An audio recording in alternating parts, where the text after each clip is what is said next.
Today's topic is moving coil galvanometer. Diagram is drawn here on the board.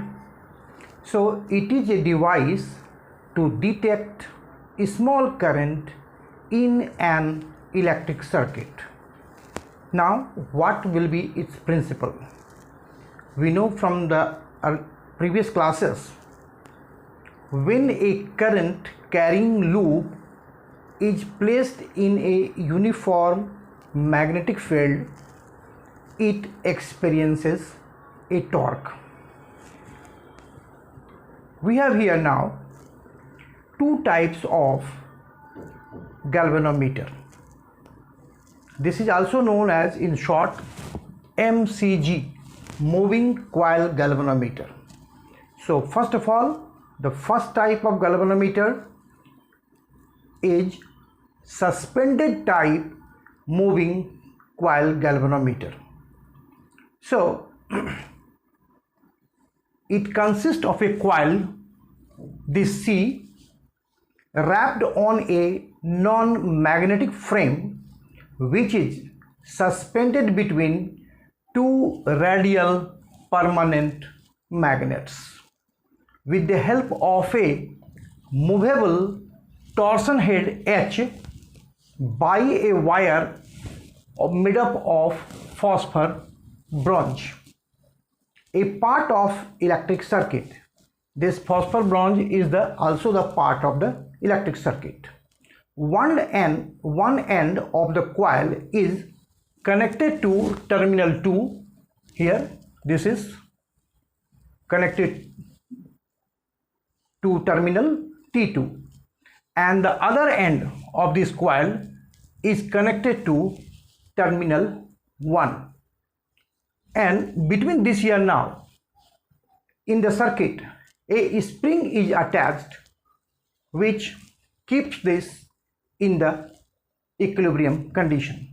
This spring exerts a very small restoring torque on the coil.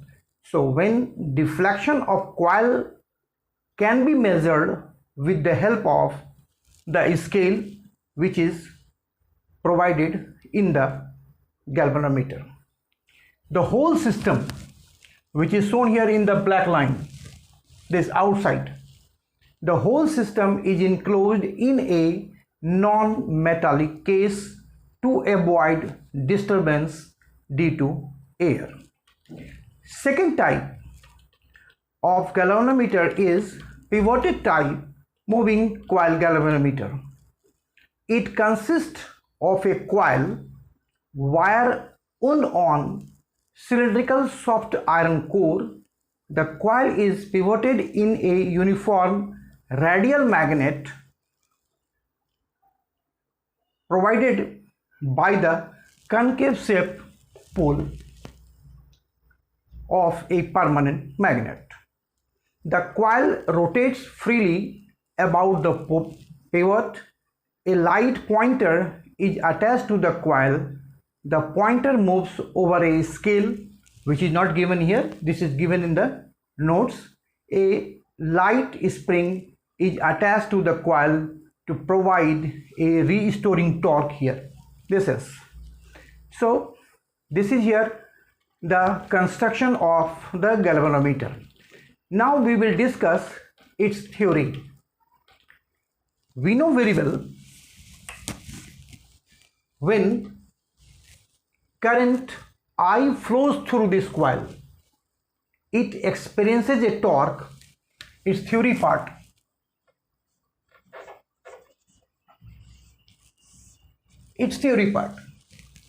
So that torque is experienced by this coil, and torque will be equals to, which is taught earlier, tau equals to NIAB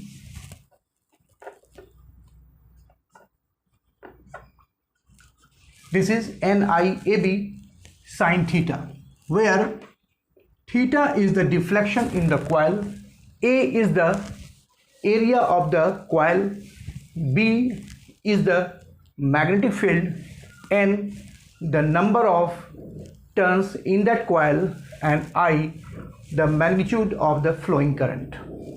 So when theta is angle made by the normal to the plane of the coil here with the direction of magnetic field. Direction of magnetic field is from north to south. The plane of the coil is always parallel to the radial magnetic field and theta will be 90 degree. So putting the value of 90 degree in this one, so tau equals to NIAB sine 90 degree. We know very well sine 90 degree equals to 1. So this will be equals to NIAB.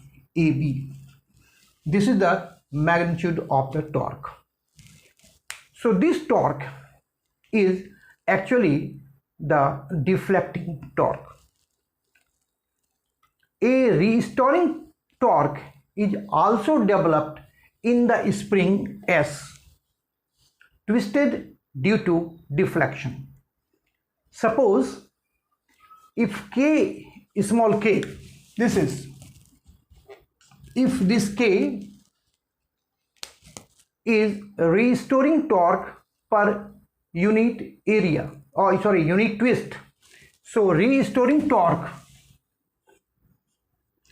T dash is equals to K into phi, where phi is the deflection in the coil. So in equilibrium condition, when coil comes to rest, then this will be equals to this torque will be equal. So we can write here now NIAB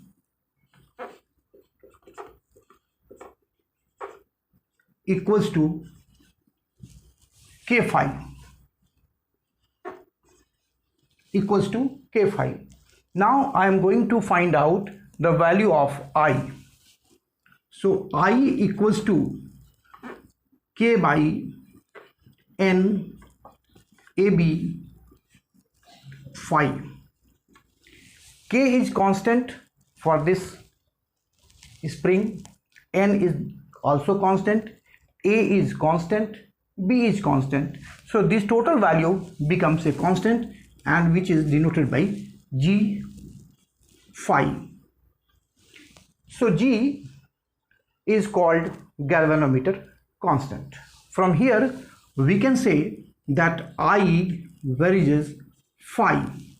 So that means the deflection of the coil is directly proportional to the current flowing through the coil. So a linear scale can be used to detect the magnitude of the current in the circuit. We should know also that what are its uses.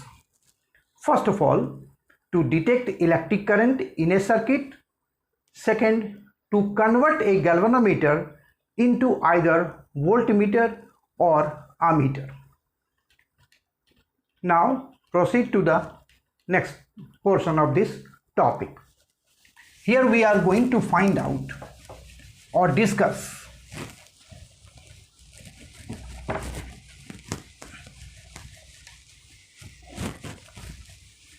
the sensitivity of a galvanometer.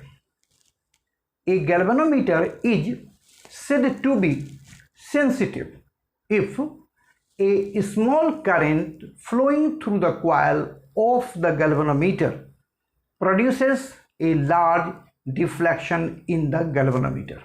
That means for a small current the deflection should be larger. Then the galvanometer is said to be sensitive. So there are two types of sensitivity. First of all, current sensitivity.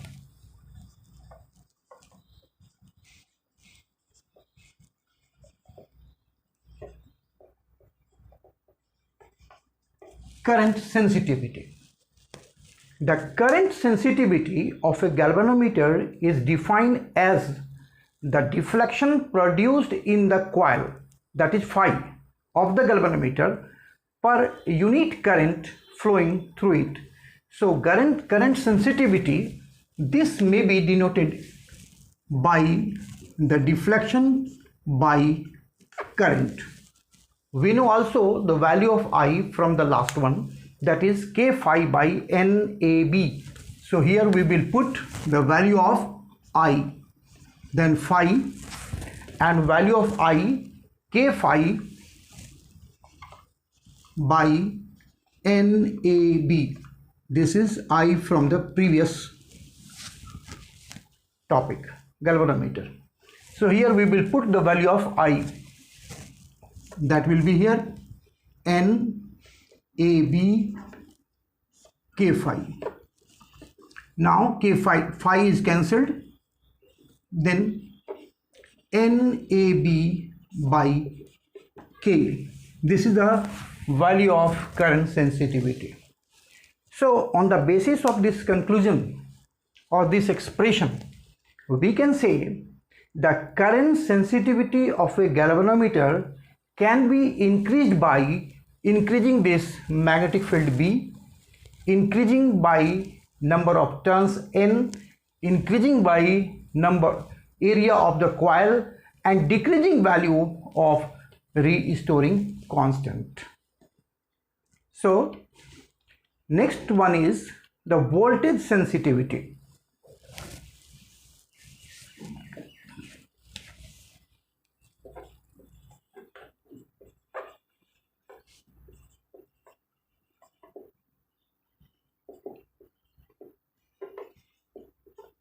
Voltage sensitivity. So what is a voltage sensitivity? It is defined as the deflection produced in the coil of the galvanometer per unit voltage applied to it. So we will see this is equals to phi by B, and B equals to, we know very well that IR from Ohm's law, then phi equals to IR. Now we will put the value of I here, then phi by R K phi NAB from this equation. Then phi will be cancelled. Here we can write NAB by KR. Now on the basis of this expression, for the voltage sensitivity, we can say voltage sensitivity can be increased by increasing magnetic field, by increasing number of turns, by increasing the area of the coil, decreasing value of restoring constant K, and decreasing value of resistance of the coil R. Now advantages. So it can be made extremely sensitive so that even a minute current minute current in the circuit can be detected, since deflection of the coil of the galvanometer is directly proportional to the current, so a linear scale can be used. As the magnetic field is very strong, so external magnetic field cannot change the deflection of the coil of the galvanometer. Thus the galvanometer can be set in any position. Next one is, it is a deadbeat type galvanometer. When coil rotates in the magnetic field, eddy currents are produced in the metallic frame on which coil is wrapped. These eddy currents produces a damping effect, and hence the coil comes to the position of rest. You will read eddy currents in other topics and other chapters. Moving coil galvanometer can be made ballistic by using a non-conducting instead of a metallic frame. Thank you very much.